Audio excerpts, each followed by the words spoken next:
Hoy vamos a continuar con esta serie de actividades que iniciamos con una actividad propuesta por la Fundación, por la Asociación Civil Urbe et Ius, que preside el doctor Gabriel de Pascale. Esa presentación que recogimos tanto en el Ministerio Público Fiscal por instancia de Juan Corbalán y el fiscal general Maíquez, fue también impulsada desde mi unidad y de la unidad de los consejeros Alberto Máquez y Francisco Quintana, y convalidamos esta serie de encuentros en los que ya hemos tenido la visita de Lefebvre en la primera sesión, la segunda con Pinto Santiago y hoy con Daniela Dupuy, que es nuestra coordinadora general de la unidad fiscal especializada en delitos y contradicciones informáticas. Tema que en esta época de pandemia en la que nos ha obligado, como estamos diciendo, a hacer un curso intensivo de tecnología, también ha dejado encerrado a algunos malos y los malos han potenciado sus actividades por las redes.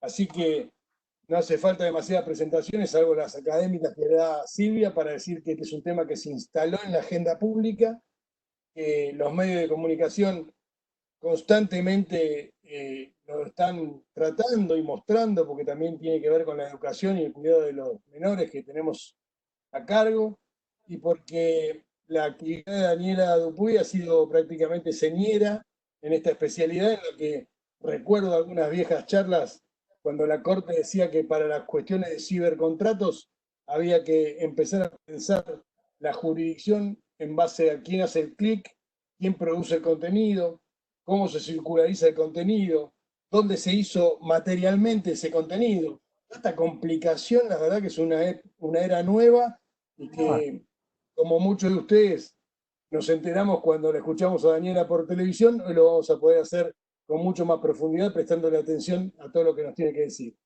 A la fiscal, entonces, a la profesora Daniela Puy, 1.000.000 de gracias. Su presencia ha hecho que este grupo explote. Creo que tenemos más de 500 inscritos y ya hay como 300 conectados en este momento. Así que estamos felices los organizadores por esto y le paso la palabra para no perder más tiempo a Silvia Bianco, la secretaria de Innovación del Consejo de la Magistratura de la Ciudad de Buenos Aires, que va a hacer la presentación académica de Daniela.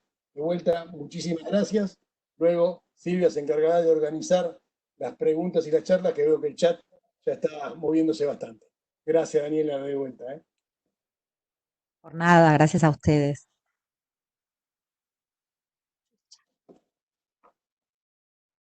Silvia. Claro.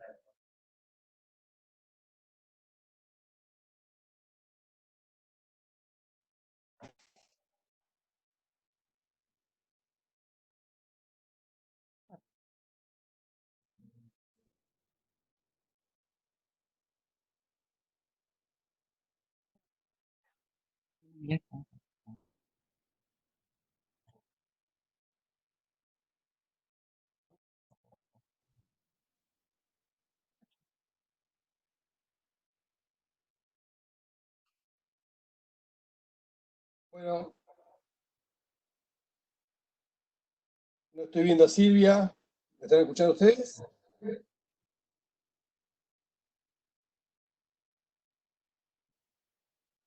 Y Nacho, la estamos viendo, los escuchamos bien. A Silvia no la escuchamos. Perfecto. Bueno, Daniela, si sabés disimular que habíamos distribuido la presentación académica con Silvia, Silvia apenas se conecte va a seguir con la coordinación. Yo diría que por respeto a los que nos están escuchando, y 10, empezamos, ¿qué te parece? Yo no tengo ningún problema. Juan, ¿qué opinás? No, debe ser lo mismo. Y ella me va a decir. Ahí.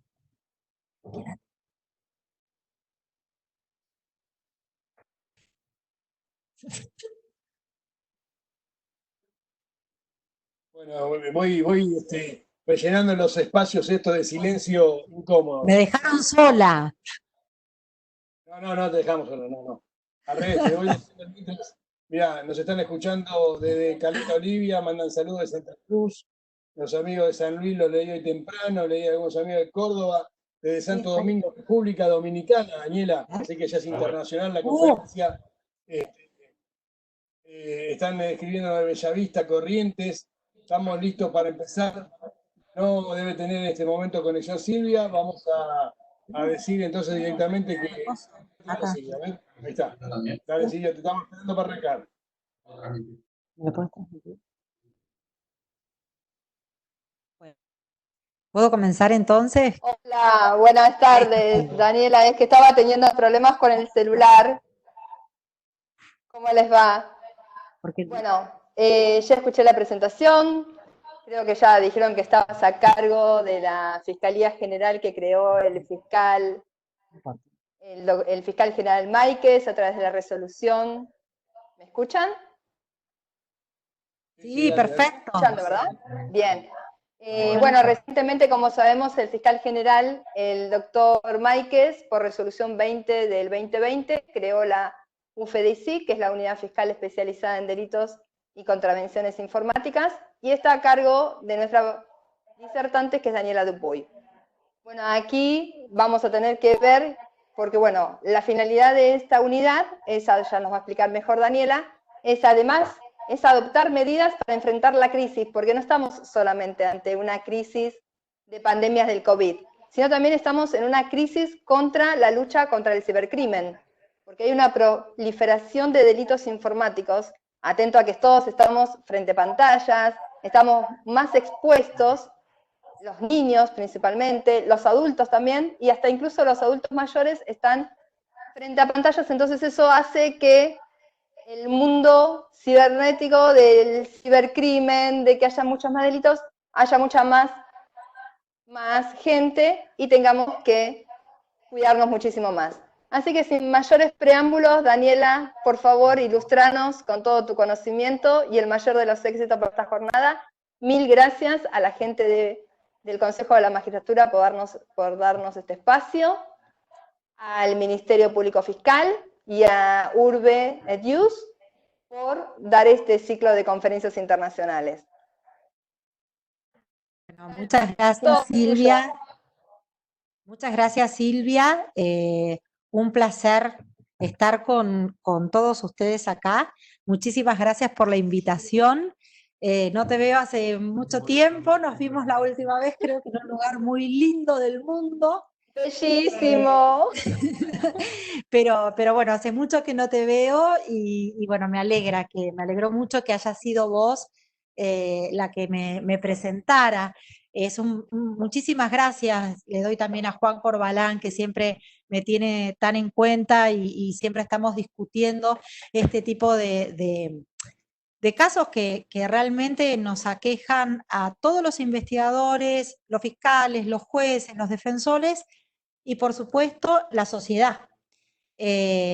Vos sabés que mientras que vos estabas diciendo y anunciando la creación de la Unidad Fiscal Especializada en Delitos y Contravenciones Informáticas, estamos tratando, mientras que hablo, de poder pasarles un video muy pequeño de 3 minutos que habla acerca de la creación de la Fiscalía para si podemos arrancar a partir de ahí sería bárbaro, pero me lo están buscando. Quiero que me esperen un segundito nada más a ver si lo podemos compartir y ver todos juntos. Sí, espérenme por favor. Quiero que todos los participantes y los que se vayan uniendo vayan viendo la presentación de esta super unidad fiscal especializada en delitos y contravenciones informáticas, porque este video de introducción se los va a explicar mucho mejor que yo y yo después, lógicamente, les voy vamos a compartir toda la problemática que estamos viviendo en esta época de coronavirus. Un momento, por favor.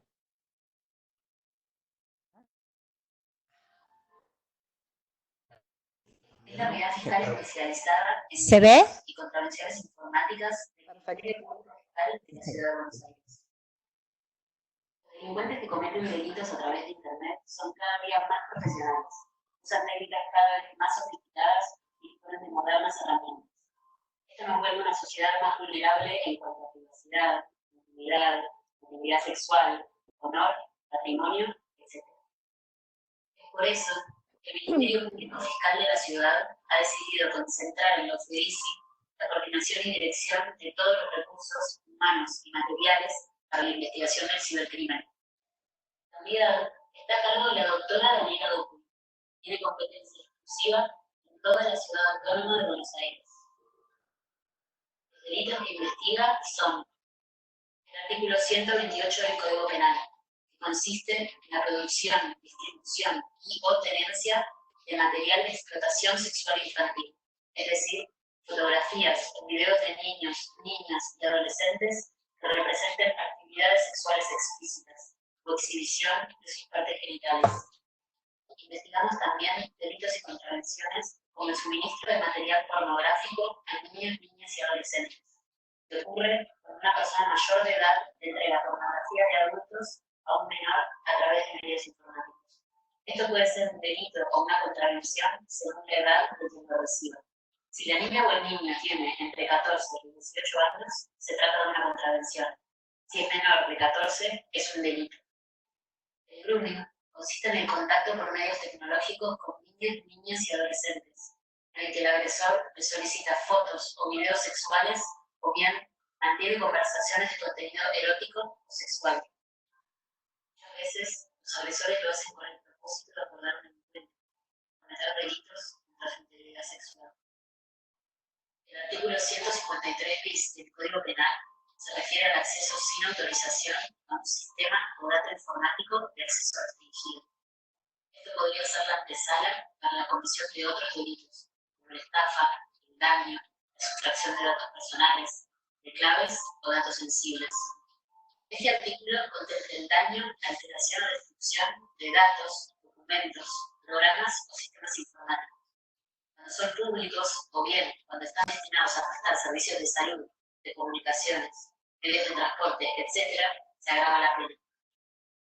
El 71 bis del Código Contravencional sanciona la difusión no autorizada de imágenes o grabaciones íntimas. Son los casos en los que el agresor difunde a través de las redes sociales un video o una fotografía íntima y con contenido sexual. La víctima pudo haber consentido su obtención en un espacio privado, pero no su distribución masiva. El artículo 71 pena la suplantación digital de identidad. Son los casos en los que el ciberagresor crea un perfil digital falso, haciéndose pasar por la víctima y a través de aquel comete otros delitos en nombre ajeno.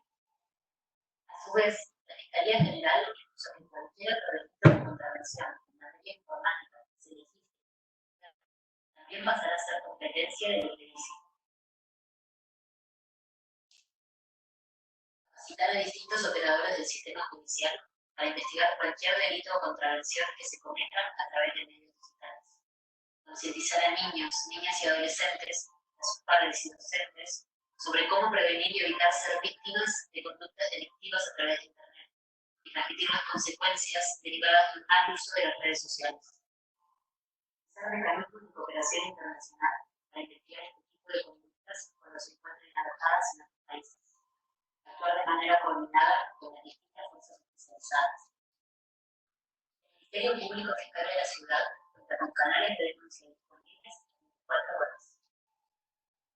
Si crees que estás siendo víctima de algún delito o contravención informática, contactate con nosotros. Podemos ayudar. Unidad Fiscal especializada en delitos y contravenciones informáticas. Ministerio Público Fiscal de la Ciudad de Buenos Aires.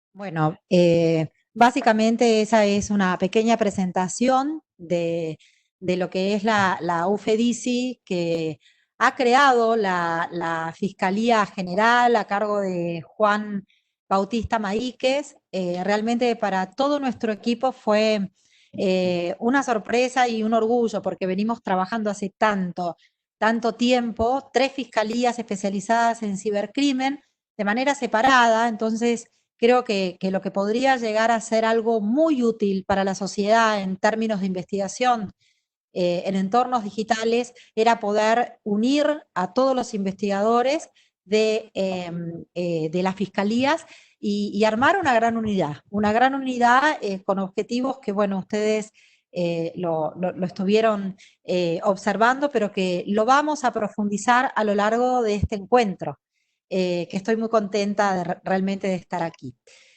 Claramente, como mis presentadores lo han manifestado, hoy el cibercrimen se encuentra atravesando una circunstancia muy particular básicamente porque estamos inmersos en esta cuarentena que de alguna manera, como todos conocemos, quienes investigamos este tipo de delitos o tantos que han sido víctimas, esto potencia la posibilidad y los espacios y los lugares para que los ciberdelincuentes se encuentren más cómodos y puedan sofisticar y aumentar sus diferentes modalidades delictivas. Y esto, sinceramente, no es digamos, una conferencia, no es que yo lo diga porque lo escuché, sino porque lo estamos viviendo actualmente con el ingreso de casos en entornos digitales que nos están ingresando desde el día 20 de marzo, básicamente comparados con tiempo antes o con meses antes. Entonces, ¿cómo le hacemos frente y a qué le hacemos frente desde el OFEDICI, desde la Ciudad Autónoma de Buenos Aires? En primer lugar, como bien ustedes vieron en el video, uno de los delitos o de las modalidades delictivas que es de competencia de la Ciudad Autónoma de Buenos Aires es la pornografía infantil. La llamada pornografía infantil, que hoy se estila decir explotación sexual infantil, que se encuentra tipificada en el artículo 128 del Código Penal, que fue recientemente modificado, y se modificó básicamente en sus penas, ¿no? En sus penas y en el agregado de otras circunstancias. Vamos a ver cuáles. Fíjense ustedes, si alcanzan a leer el artículo 128, reprime con pena de 3 a 6 años de prisión el que produjere, financiare, ofreciere, comerciare, publicare, facilitare, divulgare o distribuyere toda representación de un menor de 18 años dedicado a actividades sexuales explícitas o a toda representación de sus partes genitales con fines predominantemente sexuales. Ahora bien, ustedes dirán, ¿por qué tantos verbos? ¿Por qué tantos elementos normativos del tipo? Eso es lo que yo me preguntaba cuando apenas empezamos con nuestro equipo a investigar este tipo de modalidad delictiva, y lo cierto es que podemos aseverar a ciencia cierta que desde que comenzamos allá por el año 2013 a investigar este delito, esta modalidad, podemos decir que todos estos verbos, todas estas actividades delictivas, la hemos investigado en el marco de alguna causa o de algunas causas. Siempre digo que cuando yo imaginaba qué serían las imágenes con representaciones sexuales de menores de edad, la verdad es que yo me imaginaba fotos o videos de niños o niñas de 15, 16 años. Y con sorpresa hemos tomado conocimiento en el marco de las diferentes investigaciones que estamos hablando en muchísimos casos de bebés abusados, de niños de muy corta edad, de 2, 3, 4, 5 años, también de nenes o nenas de 15, 16 o 17, pero en su gran mayoría son menores de 13 años. Por eso, ese es uno de los motivos por los cuales se agravó la conducta, como ustedes ven en el último párrafo. Las escalas penales previstas en este artículo se elevan en un tercio en su mínimo y en su máximo cuando se pueda comprobar que las víctimas que están allí en todas esas fotografías o videos sean menores de 13 años. Pero este artículo también incluyó la tenencia, la sanción de la mera tenencia de imágenes o videos de pornografía infantil.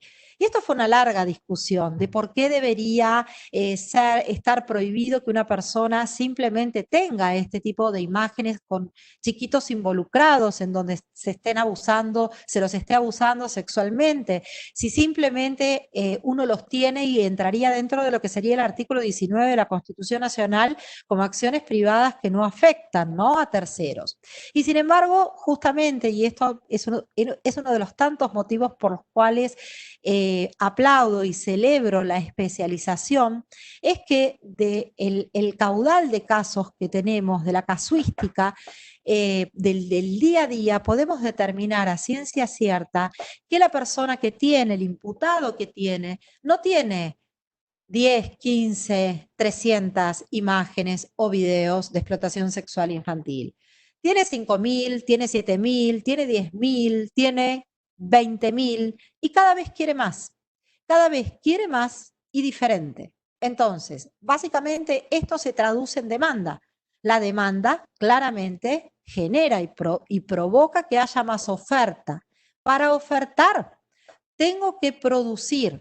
Para ofertar tengo que obtener esa fotografía, tengo que obtener ese video con nenes, nenas o adolescentes en una actividad, llevando a cabo una actividad sexual. Para producir tengo que abusar sexualmente de los menores. Entonces, no es así que el imputado simplemente lo tiene para él y nada más, porque además hay que agregarle otro condimento más, que ninguno de estos ciberdelincuentes obtienen este tipo de materiales y no dan nada a cambio. Y por lo general lo que se da a cambio es más de lo mismo, más de este tipo de material. Si vos querés, dame. Entonces, esto genera una circulación constante y lógicamente, generación de organizaciones internacionales delictivas. Bien. A ver si cambiamos. ¿Cómo ingresan estos casos de explotación sexual infantil en la Ciudad Autónoma de Buenos Aires? Hay en Estados Unidos una ONG, National Center for Missing Children, quienes reciben todas las denuncias, todos los reportes de las empresas internacionales, Facebook, Microsoft, Yahoo, Twitter, cuando detectan que sus clientes suben imágenes o videos que contienen explotación sexual de niños, niñas y adolescentes. Hay una ley federal en Estados Unidos que obliga a estas empresas internacionales a reportar en forma inmediata a esta ONG dichos incidentes, como ellos lo llaman. ¿Qué es lo que hace esta ONG? Esta ONG ha firmado convenios con la mayoría de los países del mundo donde la explotación sexual infantil es delito. Entonces, previo a determinar dónde está la IP, es decir, el lugar desde donde se habrían subido esas imágenes o videos de explotación sexual infantil, lo remite en forma inmediata al país desde donde se pudo comprobar que se encuentra la IP. Entonces, si la IP está en la República Argentina, nosotros seremos los destinatarios y recibiremos esa cantidad de reportes a nivel nacional de casos. Para que ustedes tengan una idea, antes de ingresar a las nuevas modalidades, quiero compartir con todos cómo ha aumentado entre marzo de este año y abril de este año la cantidad de ingresos de casos. Estamos hablando de los reportes que nos entran a través de esta ONG de explotación sexual infantil, exclusivamente. Todo marzo hemos recibido 2.875 casos de pornografía infantil. Durante todo abril, es decir, esto se condice con la pandemia, 5.060. Fíjense que básicamente se ha casi duplicado la cantidad de ingresos de imágenes de pornografía infantil. Claro que, además de hacerle frente a este tipo de conductas, que lo venimos haciendo ya, como bien les dije, desde el año 2013, ahora, con la pandemia, como bien les decía antes, se han sofisticado las modalidades de los ciberdelincuentes para seguir cometiendo este delito. Y una de las modalidades en las que hemos tenido varias investigaciones y varios ingresos en estos últimos días es justamente el llamado Zoom bombing. Es decir, a través de las reuniones de Zoom se han detectado ingresos de personas hasta que han accedido con permiso, en donde se ha distribuido en el medio de la reunión imágenes o videos de explotación sexual infantil. Esto, lógicamente, para nosotros es una nueva modalidad. Estamos ya trabajando en un protocolo de investigación. Tenemos que trabajar con esta nueva empresa, Zoom, que es la que nos tiene que informar acerca de todos los datos sobre el posible delincuente, pero tengamos en cuenta esta circunstancia. Estamos hablando siempre, cuando hablamos de cibercrimen y de ciberdelito, estamos hablando de una característica fundamental que es la transnacionalidad. Es decir, es un delito que se puede cometer cuando el autor está en Argentina, la víctima puede estar en España, pero el servidor donde está alojado la evidencia digital que yo voy a necesitar para llevar al juicio puede estar alojado en un servidor en Irlanda. Entonces aquí comenzamos realmente a pensar muy seriamente ya hace un tiempo en la necesidad de profundizar los mecanismos de cooperación internacional, porque ¿quién es el que investiga? ¿El juez o el fiscal de acuerdo al sistema procesal que está en Argentina?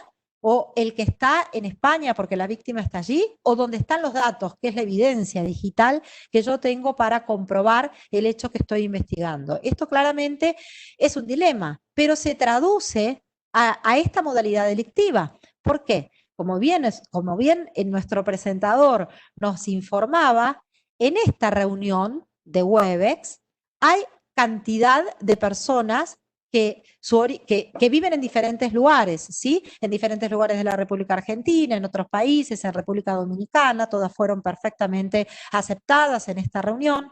Sin embargo, la persona que eventualmente podría introducir e interrumpir esta conversación puede introducir imágenes de explotación sexual infantil como de cualquier otro tipo de imágenes, pero su IP puede estar en Israel, como tenemos un caso de estas características, o puede estar en República Dominicana, o puede estar simplemente en alguna provincia de nuestro país. Esto claramente nos coloca en un lugar de replantearnos entonces quién es el juez o el fiscal que va a investigar, pero lo cierto es que fijémonos cómo el principio de territorialidad y de soberanía nacional al que nos aferramos durante tanto tiempo y nos han explicado en la facultad, con este tipo de investigaciones comienza a desdibujarse. Bien, no puedo bajo ningún punto de vista dejar de vincular la explotación sexual infantil con el grooming. ¿Por qué? Porque en innumerables casos que llevamos adelante, cuando investigamos en los dispositivos de almacenamiento informático que secuestramos en el marco de un allanamiento, detectamos muchas veces conversaciones entre el imputado, entre el ciberdelincuente, con menores de edad que son de contenido erótico sexual, solicitándoles fotografías, que se sacan fotografías o videos en situaciones sexuales o eróticas y que se las remitan al ciberagresor. ¿Qué hace el groomer cuando recibe este material? O bien lo usa para satisfacer sus necesidades libidinosas o también, diría yo, lo introduce en una red internacional de pornografía infantil. Entonces, quizás las víctimas, que pueden ser, desde ya les digo, mis hijos, sus hijos, nuestros sobrinos, hermanos, menores y demás, pueden ser víctimas por más que nosotros pensemos que les brindamos a ellos la mejor educación y la mejor información, porque ellos están conectados constantemente y reciben y aceptan constantemente gente que no conocen. O aún, y en muchos casos lo hemos comprobado, este tipo de conductas son llevadas a cabo por personas que están dentro del ámbito educativo, familiar, médico, social, mínimamente, de los niños, niñas y adolescentes. Entonces, imposible no vincular la conducta anterior, explotación sexual infantil, con el grooming. Por lo general, quiero decirles antes de entrar en la siguiente modalidad delictiva, el grooming tiene varias etapas. una etapa en la que el ciberagresor quiere romper el hielo, entonces empieza a hacerse amigo del menor y empieza a preguntarle y extraerle información acerca de con quién vive, de cuáles son sus gustos, cuáles son sus preferencias, cuándo está solo durante el día, entonces de alguna manera va armando el espacio y el ambiente adecuado para luego atacar. Luego hay una etapa siguiente donde ya comienzan las conversaciones de contenido erótico o las solicitudes de imágenes, de videos, bueno, la remera, desvestite, remitime a través de una webcam, de la webcam, estas fotos que sacaste.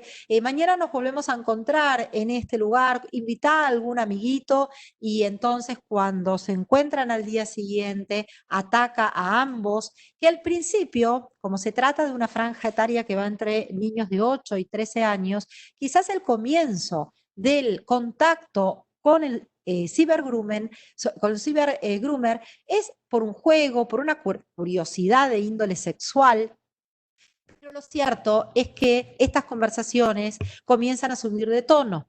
Y cuando comienzan a subir de tono, no es que suben de tono en un mismo día, esto se mantiene en un tiempo más que prudencial. Se pueden mantener este tipo de contactos que exige el artículo 131. Puede ser durante un día, durante 2, puede ser durante meses, puede ser durante años. ¿Y esto por qué ocurre? Porque cuando el chiquito, el niño o la niña que está siendo ciberacosado y está siendo víctima de este delito, quiere salir, entre comillas, del juego, el ciberagresor no se lo permite y lo comienza a extorsionar o amenazar. Entonces, si no me seguís mandando fotografías o no me seguís enviando videos, entonces le mandaré toda esta información y todos estos videos a tus padres, o los subiré al blog del colegio, o se lo voy a contar a todos tus amigos. Esto hace que los menores víctimas se sientan acosados por esta circunstancia y continúen y se prolongue el tiempo en el que son víctimas de este tipo de delitos. Lógicamente, con cada una de estas modalidades podríamos hablar 7 horas con cada una de ellas, contándoles casos y relatándoles los nuevos métodos de investigación que estamos teniendo y estamos poniendo en práctica en la Fiscalía, pero creo que lo podemos dejar para otro momento porque claramente no nos va a alcanzar el tiempo. Esto es simplemente una sensibilización de lo que está ocurriendo. Con relación a esta modalidad delictiva, que también en el video ustedes la veían, que es muy conocida como revenge porn o pornografía venganza, consiste en difusiones de imágenes de contenido íntimo o de contenido sexual que fueron obtenidas en un espacio de privacidad, fuera del alcance de la mirada de terceros, y con el consentimiento de la víctima. Ahora ya hablamos de mayores de edad, por lo general víctimas mujeres, que consienten la obtención de este video o de estas fotografías, pero lo que no consiente es lo que pasa después, es su difusión, es su entrega, es su viralización sin autorización de ella. ¿Sí? Esto, ¿por qué se llama revenge porn? Porque muchas veces esto ocurre en un marco de una pareja que rompió su relación y que entonces el autor, por venganza, publica estas imágenes de su ex pareja, o también esto cierra un círculo de violencia de género, de violencia hacia la mujer en una pareja donde, además del control que lleva constantemente a través de la obtención de claves, de obtención de datos sensibles, de seguirla a través del Waze y demás, además de eso, publica como un método de control y de manipulación hacia su pareja fotografías o videos que fueron obtenidos en forma conjunta, pero como les decía, en un espacio privado. Es muy grave las consecuencias que esto le trae aparejado a las víctimas. No estamos hablando de casos digamos, en donde la víctima pasa desapercibida. Acá, además de sentirse victimizada de manera primaria, También hay una victimización secundaria, lógicamente, porque esto afecta increíblemente a su ámbito en su ámbito laboral, en su ámbito familiar, social, de amistades, etcétera. Pero hay una victimización secundaria, y por qué, perdón, una victimización latente, además de la primaria y secundaria. ¿Y por qué digo esto? Los españoles la llaman victimización latente porque por la modalidad en que se lleva a cabo, si bien los jueces, los fiscales, pueden pedirles a las empresas que desindexen de los buscadores o que bajen de las plataformas digitales ese video o esa fotografía, lo cierto es que si alguien decidió guardarla, si alguien decidió tenerla consigo, esto quiere decir que en cualquier momento podrían volver a subir a la red esas imágenes o ese video íntimo. Y esto la víctima lo sabe, entonces por eso se dice que es una victimización latente porque puede ocurrir en cualquier momento. No es delito, lamentablemente, en nuestro país y estamos instando para que sí lo sea, es simplemente una contravención, o sea, simplemente no para subestimarlo, pero lo cierto es que la gravedad de la conducta y de sus consecuencias necesitaría que estuviese legislado, está ahora incluido dentro en el anteproyecto del Código Penal, que vaya a saber uno cuándo es tratado y cuándo se aprueba, si es que se aprueba, pero lo cierto es que hoy lo que tenemos es que es una contravención con todos sus límites, límites para los investigadores en cuanto a pedirle información a las empresas internacionales, porque ellas, que se encuentran sus sedes principales en Estados Unidos, nos brindan información siempre y cuando se trate de un delito, no de una contravención, en primer lugar. Y en segundo lugar, tenemos un problema de jurisdicción. Si es una contravención, el impacto es exclusivamente para el ámbito de la Ciudad Autónoma de Buenos Aires. ¿Qué pasa? ¿Qué pasa cuando el autor, como en esta cuarentena tuvimos varios casos, se encuentra en Mendoza? En Mendoza no es nada. El otro día hablaba con un fiscal de Mendoza, me decía, mirá, Daniela, lamentablemente acá no es nada. Entonces, la necesidad de legislar este tipo de conductas, de este tipo de conductas, la necesidad de legislarlo es fundamental, es fundamental.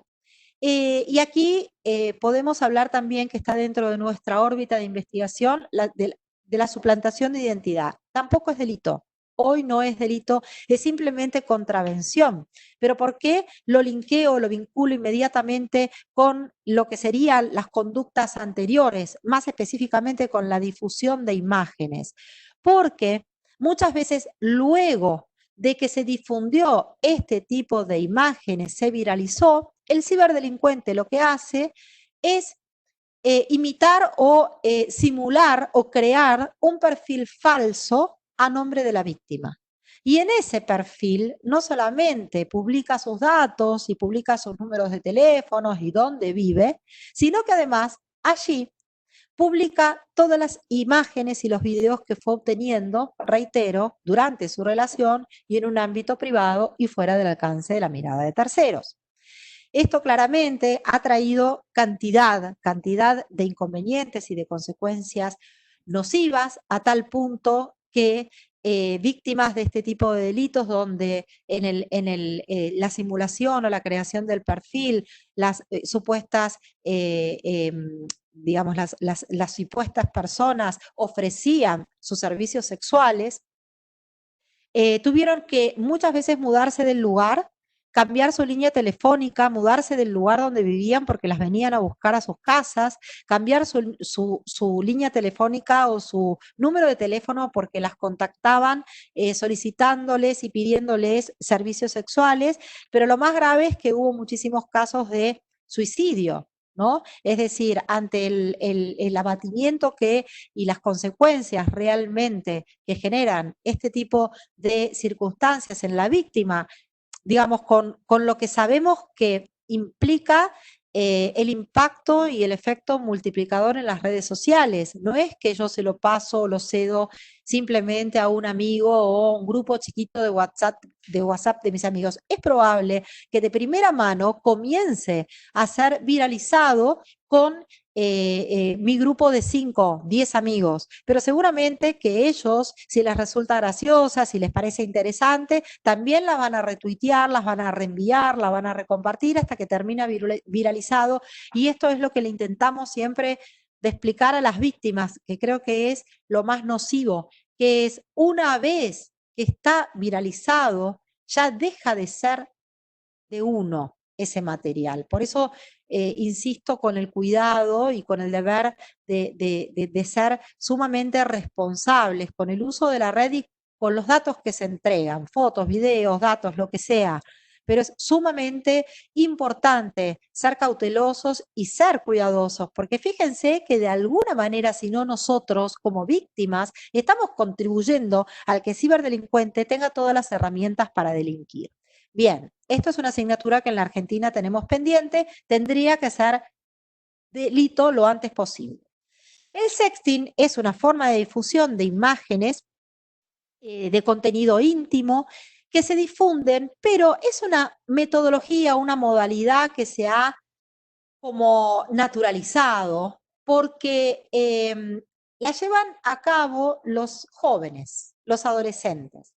Ellos se sacan o se filman o se sacan fotografías con poses eróticas, llevando a cabo algún tipo de actividad sexual y luego la reparten entre ellos. Claro que ellos, muchos de ellos hablando con ellos, hablando desde mi equipo fiscal, pero también esto lo hemos estudiado y lo hemos leído de muchos informes y estudios que se han hecho en España con relación a qué pasa hoy por la cabeza de esos niños que están, digamos, sin ningún tipo de inconveniente, viralizan y comparten su intimidad. Hay un concepto de intimidad, de privacidad que tienen hoy los jóvenes y los adolescentes, que claramente no es el que nosotros teníamos hace algunos años atrás, ¿no? Y esto fue ayudado y acompañado por el uso de las tecnologías, por la posibilidad de contactarnos con tanta gente. Ahora bien, ¿el sexting está prohibido?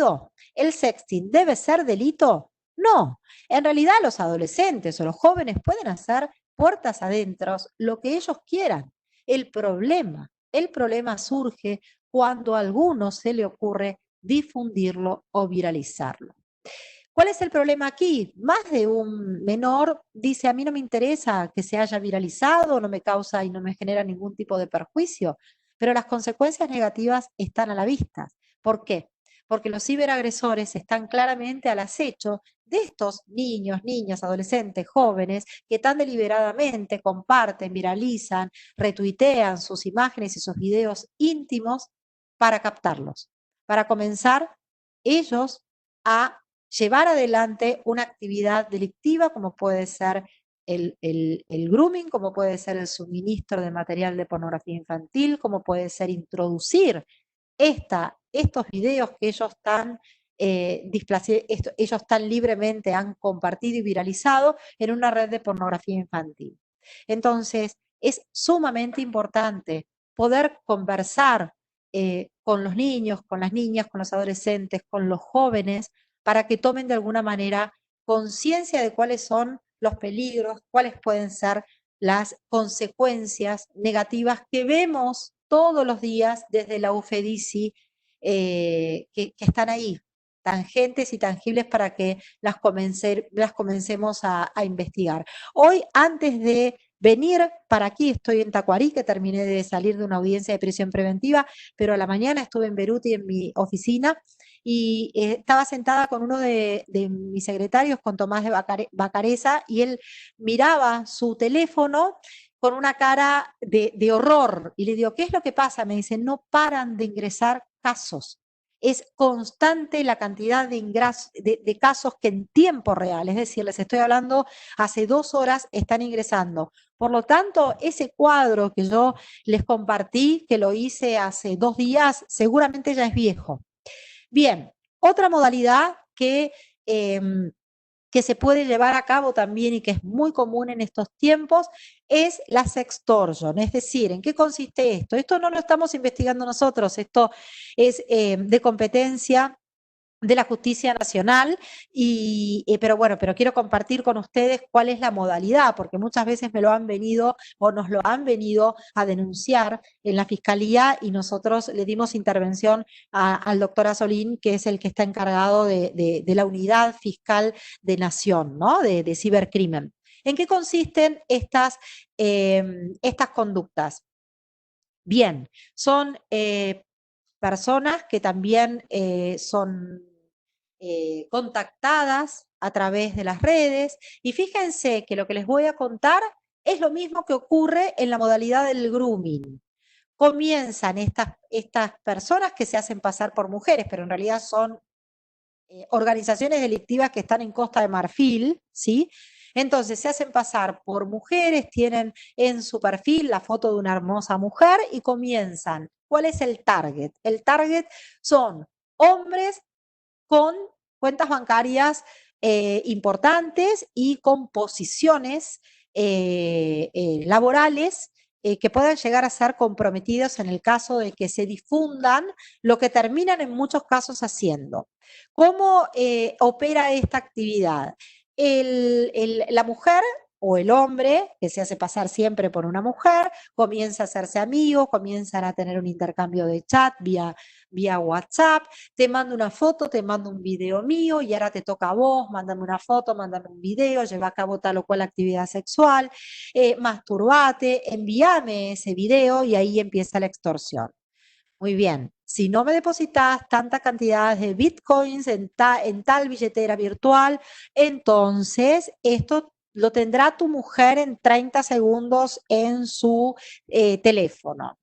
O bien lo van a saber los directivos de la empresa donde vos trabajás o donde vos te desempeñás. Estas modalidades hoy por hoy están a la orden del día. Seguramente muchas de estas cosas que yo estoy mencionando, los participantes o habrán sido víctimas de este tipo de conductas o habrán tenido seguramente algún conocido o alguien o algún amigo o algún familiar que le haya pasado esto, porque hoy estamos rodeados de este tipo de modalidades, de este tipo de conductas. Sin hablar de los casos en los que con la misma modalidad uno recibe un mail en donde dice que se lo han detectado e individualizado ingresando a páginas de pornografía o que ha consumido pornografía infantil. Entonces, si inmediatamente también no se deposita con algún tipo de moneda virtual en una billetera virtual tanta cantidad entonces también se darán a conocer a los familiares, al ámbito familiar, a los amigos, lo que supuestamente esa persona hizo. Entonces, las víctimas nos dicen, yo automáticamente empiezo a pensar si esto fue así, si lo hice, si ingresé.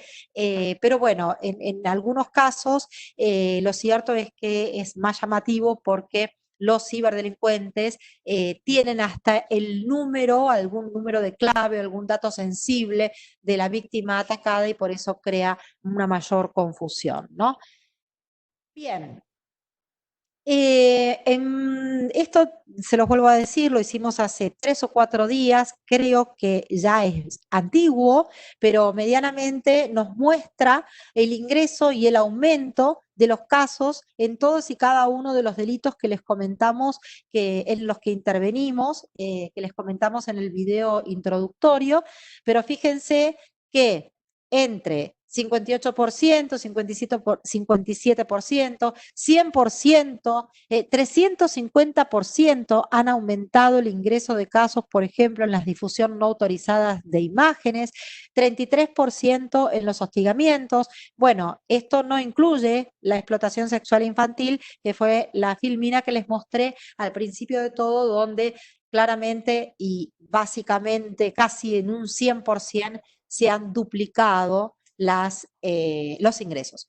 ¿Cómo se investiga el cibercrimen? No lo podemos hoy discutir. Esto es algo que nos va a llevar muchísimo tiempo porque vamos cambiando, vamos mejorando las herramientas, mejorando nuestros protocolos. La experiencia nos permite profesionalizar cada investigación que llevamos a cabo. Tenemos innumerables desafíos, no solamente quienes investigamos este tipo de delitos, sino también todos los fiscales o jueces que investigan los delitos que no solamente se cometen a través de Internet, sino que requieren de la recolección de evidencia digital. No es lo mismo recolectar evidencia física que recolectar evidencia digital. Quienes investigan este tipo de casos sabemos que hay una diferencia sustancial y todos los operadores del sistema debemos estar a la altura de las circunstancias. Hasta para investigar, por ejemplo, un homicidio, seguramente vamos a recurrir a el resultado del buscador de Google para saber qué es lo que buscó la víctima o el victimario en los últimos minutos antes de producirse el homicidio. Entonces, esa evidencia hay que saber buscarla, hay que saber preservarla, hay que saber analizarla, hay que saber linkearla o vincularla con el resto de la prueba y evidencia digital, y por sobre todas las cosas hay que saberlas luego presentar en un juicio oral. Lo que les presento acá, y esto creo que es la última filmina, es la necesidad de cooperación internacional, no solamente entre los diferentes estados para ponernos de acuerdo acerca de cómo recolectamos la evidencia digital y cómo ayudamos al resto a recolectar esa evidencia, sino también a la cooperación entre el sector público, entre el Estado y el sector privado. Este es un nuevo integrante de la investigación, el sector privado, Facebook. ¿Cómo les pedimos a Facebook, a Microsoft, a Twitter? Cada uno tiene, digamos, un protocolo en donde cómo pedirle, cuándo pedirle, qué pedirle, en cuánto tiempo nos dan esta información. Y esto que les estoy diciendo es sumamente importante porque básicamente no podemos iniciar una investigación si no tenemos la información que nos aporte las empresas proveedoras de servicio, tanto internacionales como las nacionales, para permitir individualizar al autor del hecho que estamos investigando. Bueno, esto básicamente, y para redondear, y después Silvia, vos me podrás hacer a través de los participantes las preguntas que crean necesarias.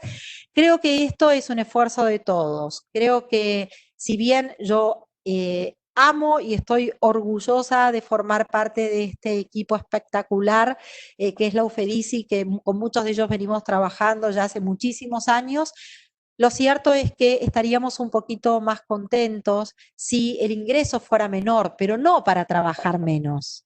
El ingreso menor estaría relacionado directamente con que hay más prevención, con que hay políticas de Estado claras que eduquen, que notifiquen, que informen a la ciudadanía toda, es decir, desde los niños cuando son víctimas, sus docentes, sus padres, y también a nosotros, ¿no? A los ancianos también, porque estamos todos somos transversalmente, tengamos la edad que tengamos, potenciales víctimas de este tipo de delitos. Nada más.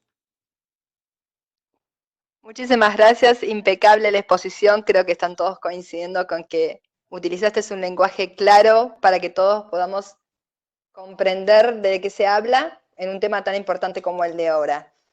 Mira, hay muchísimas preguntas y una que se fue reiterando a través de los diferentes oyentes es el tema del TikTok, que está tan en boga hoy por hoy con adolescentes, con grandes, con niños.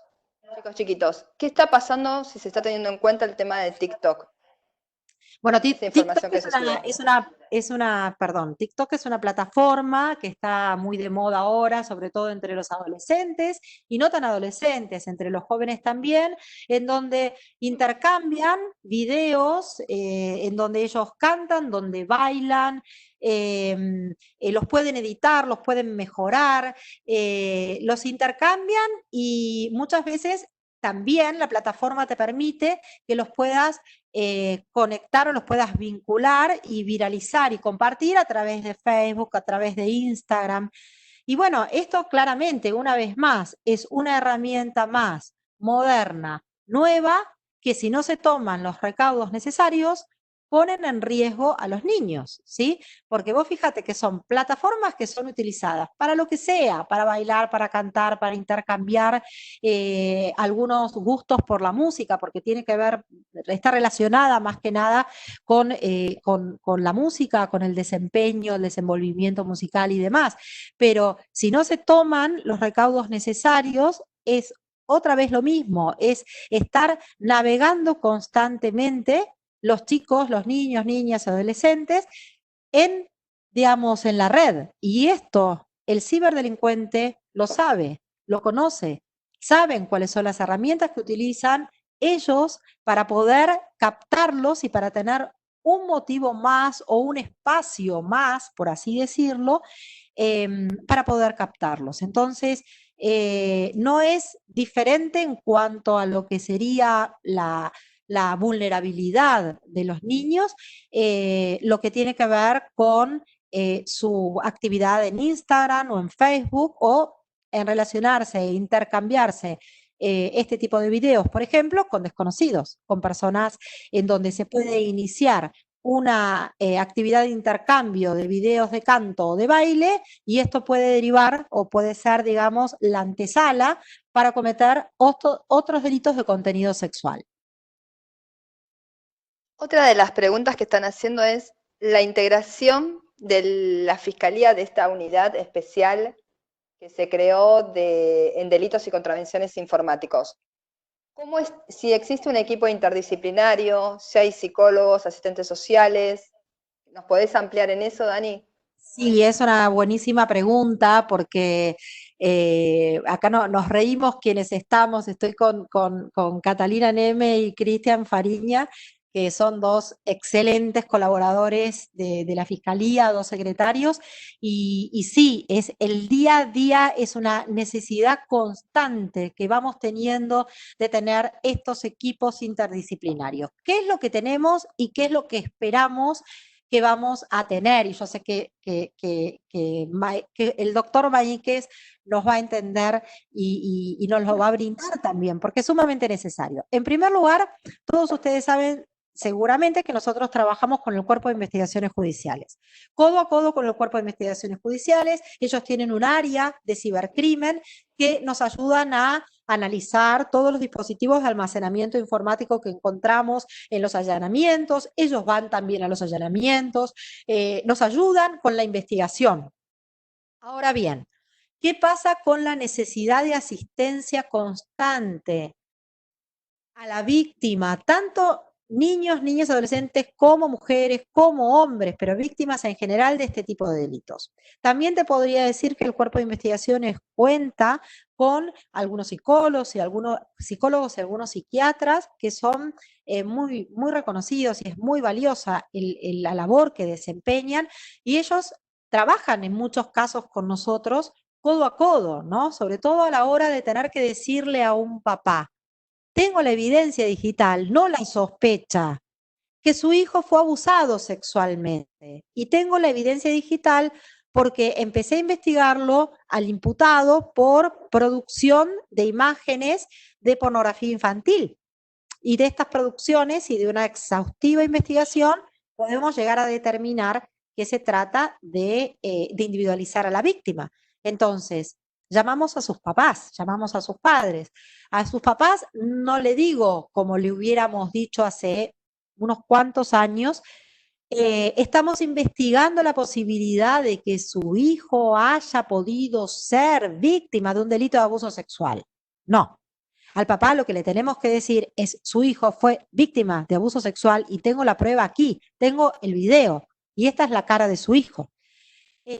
Muchas veces nosotros como papás pensamos que es imposible que a nuestros hijos nos pueda pasar esto, y nada más alejado que esto. Una vez, nunca me voy a olvidar, en un caso muy, muy complicado, muy grave, cuando le tuve que informar al papá acerca de que teníamos prueba digital que a su hijo lo habían abusado, me dijo: mire, doctora, usted no me va a decir a mí cómo yo crío a mis hijos, porque yo soy psiquiatra. Entonces yo sé perfectamente cuáles son las directivas o la enseñanza que yo le dirijo a mi hijo. Gracias a Dios que yo ahí, en ese momento, contaba con una psicóloga, en ese momento de la OFABIT, que me ayudó a direccionar cómo seguía esa entrevista. Soy abogada, no soy psicóloga ni psiquiatra, con lo cual muchas veces uno desconoce cómo se sigue para no fallar, ¿no?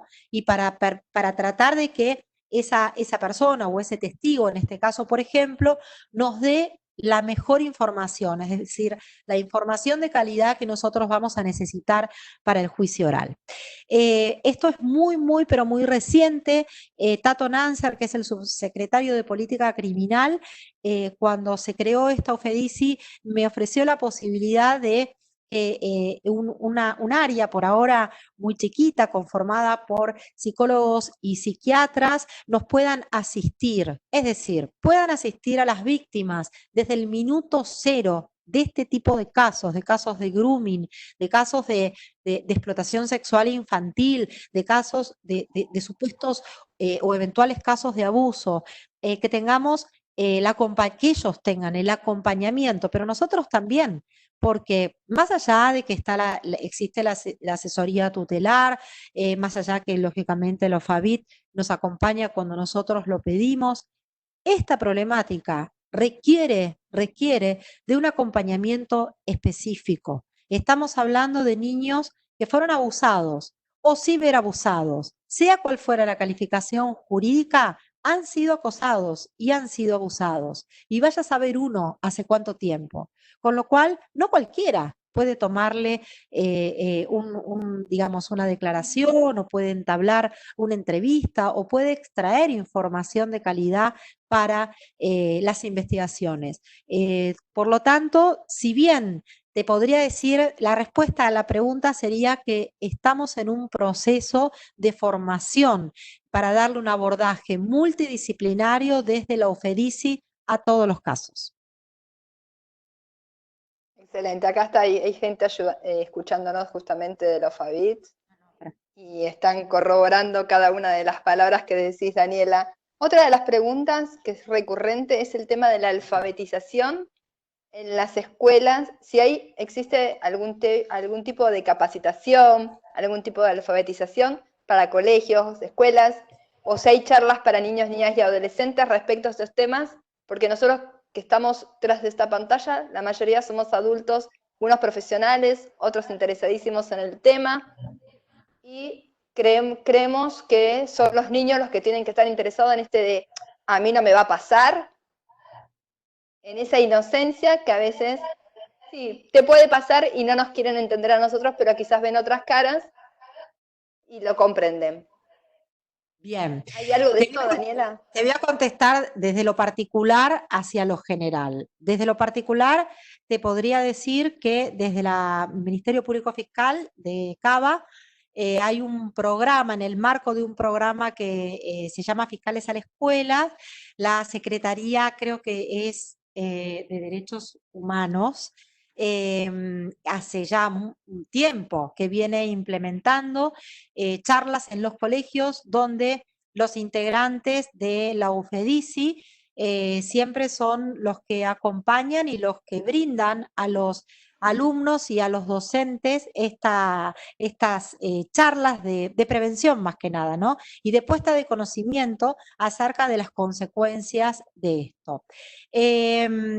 Como una dato de color chiquito, en alguna que otra charla que he presenciado, y esto lo podemos corroborar con los integrantes del UFEDICI, que son quienes van siempre, y esto me ha ocurrido a nivel nacional, no solamente en la Ciudad Autónoma de Buenos Aires, es una regla, no una excepción, no te digo en todos los casos, pero es una regla y no una excepción, en los que luego de nuestra charla, o nos enteramos, si no, por alguna autoridad del colegio, ya sea director o docente, se nos acercan para contarnos que ellos fueron víctimas o que alguien los contactó o que alguien les pidió una foto y se asustaron y se fueron, o que se lo contaron a la mamá o que siguieron chateando.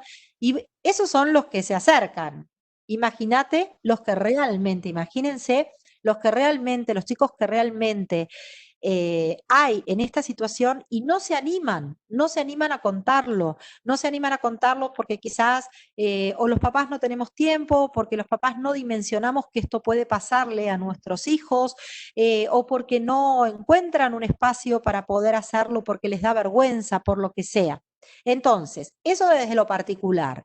Si voy a lo general, hay ONGs como Argentina Cibersegura, como Grooming Argentina, y realmente esfuerzos del Ministerio de Educación, del Ministerio de Justicia, no importa si oficiales o del anterior gobierno, no lo sé, pero lo cierto es que hay esfuerzos, pero son esfuerzos paralelos.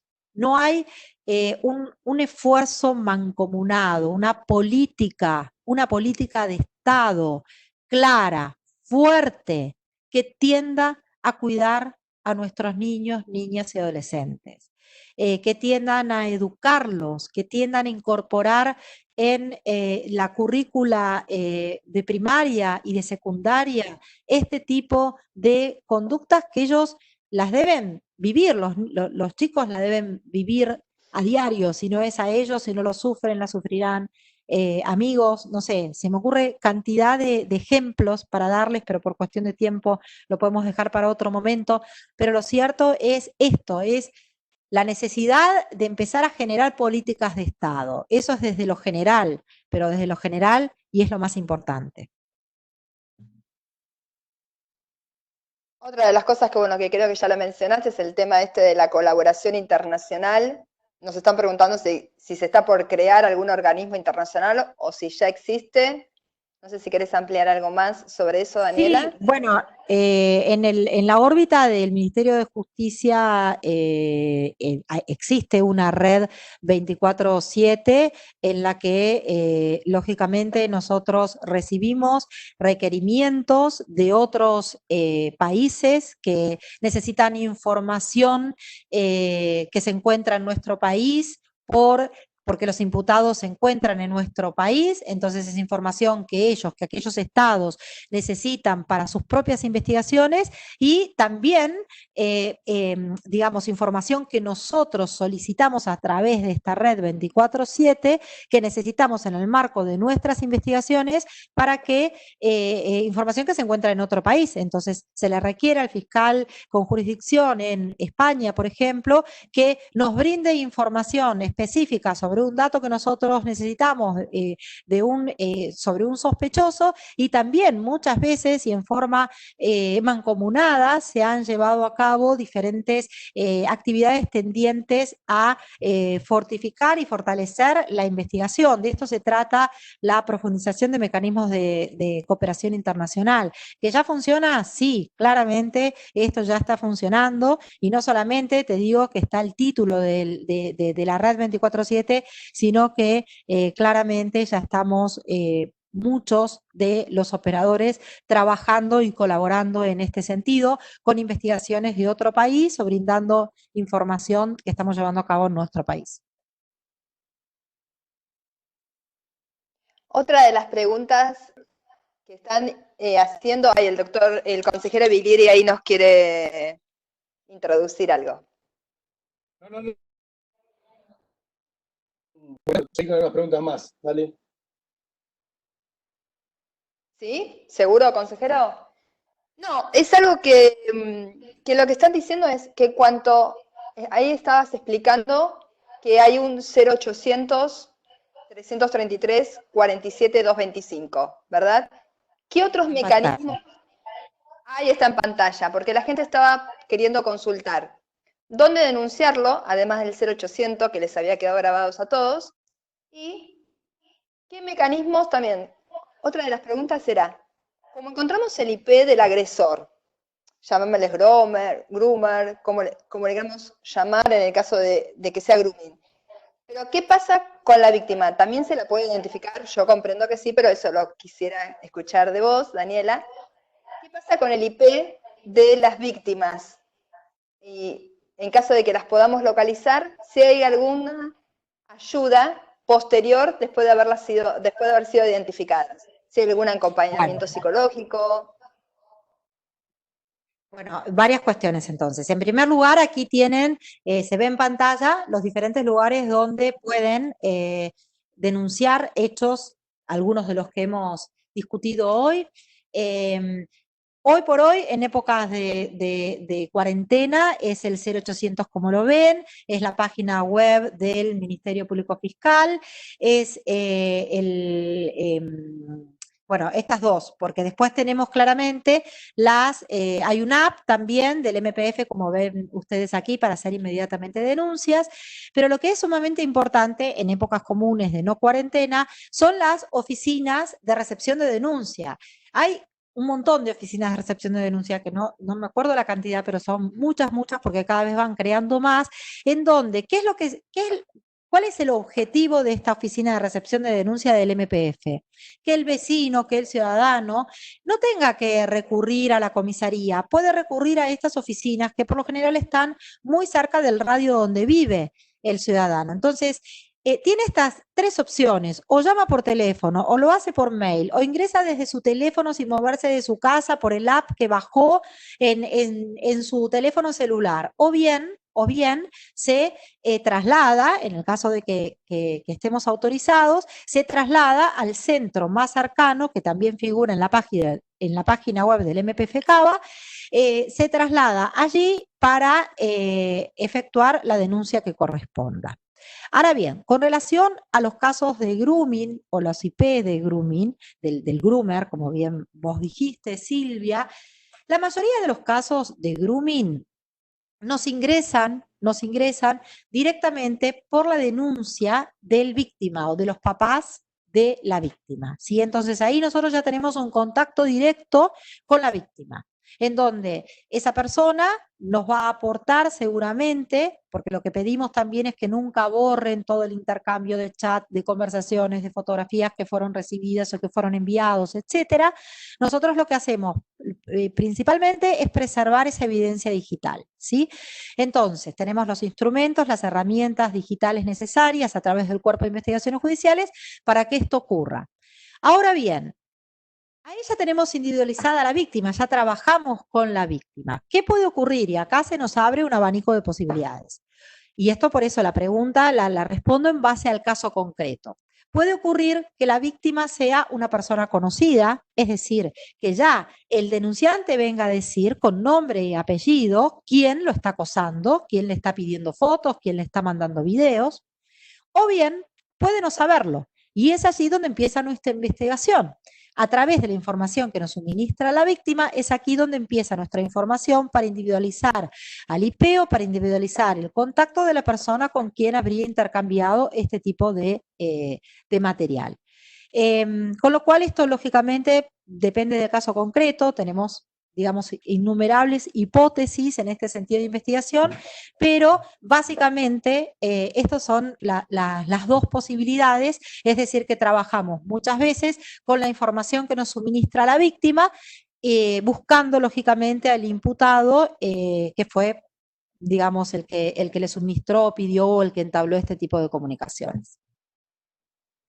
Muchísimas gracias, Daniela. Bueno, aquí en el chat tenemos diferentes felicitaciones, todos agradeciendo al Ministerio Fiscal, agradeciendo al Consejo, todos felicitando y pidiendo otra charla nuevamente del tema porque bueno, no nos da el tiempo es uno de los peores enemigos en estos momentos, y están pidiendo otra nueva disertación. Así que me sumo a esa convocatoria, Daniela, y bueno, fuiste muy clara, reitero, y quiero dar la palabra al consejero Biglieri y agradecerle también su posibilidad de que estemos hoy acá. Muchas gracias, Silvia. Un placer para mí y a disposición de ustedes para cuando ustedes quieran. Bueno, gracias, Silvia. Daniela, excelente la presentación. Informática, Branca, que capturen el chat, porque hay algunas cuantas preguntas que me parecen interesantes, que han venido del interior, justamente por la riqueza de nuestro sistema federal y el distinto funcionamiento jurisdiccional. Hay preguntas que era difícil contestarlas individualmente o pasártelas, pero podemos después responderlas. A todos, también les anunciamos en el chat que en breve vamos a subir, una vez que esté editada y compaginada la tarea de informática de la charla para que la puedan refrescar. Le iba a pedir a Daniela, que ya lo hizo, que vuelva a poner estos canales de contacto en los que está también el Blogspot, en los que tienen mucho del material que piden, porque nos preguntan si hay charlas y posibilidades de capacitación. A los que después le están pidiendo ya directamente un curso de profundización a la doctora Dupuy, no voy a ser de representante de ella en este momento, pero vamos a organizar alguna oferta de capacitación, quizás directamente desde el área que estamos con Silvia en el FOFECMA, el Foro Federal de Consejo de la Magistratura, puede ser un esquema para que Daniela pueda acercarse a las jurisdicciones que están preguntando para capacitarse. Así que nada más que 1.000.000 de agradecimientos, saludos a los más de 400 amigos que estuvieron conectados durante la charla de la fiscal, y nada más que palabras de agradecimiento, como te dije, en nombre mío, en nombre del presidente del Consejo de la Magistratura, el doctor Máquez, y el vicepresidente, que fuimos los que impulsamos estas conferencias, y hoy estamos realmente muy agradecidos y satisfechos, porque la convocatoria y la recepción de la gente demuestra que era interesantísimo este momento, especialmente en el que estamos viviendo. Gracias, Daniela, gracias, Silvia, y saludos a todos. Gracias, Dani. Muchas gracias para todos.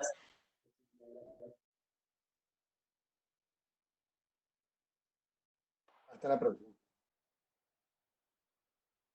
Un abrazo grande. Gracias, Dani.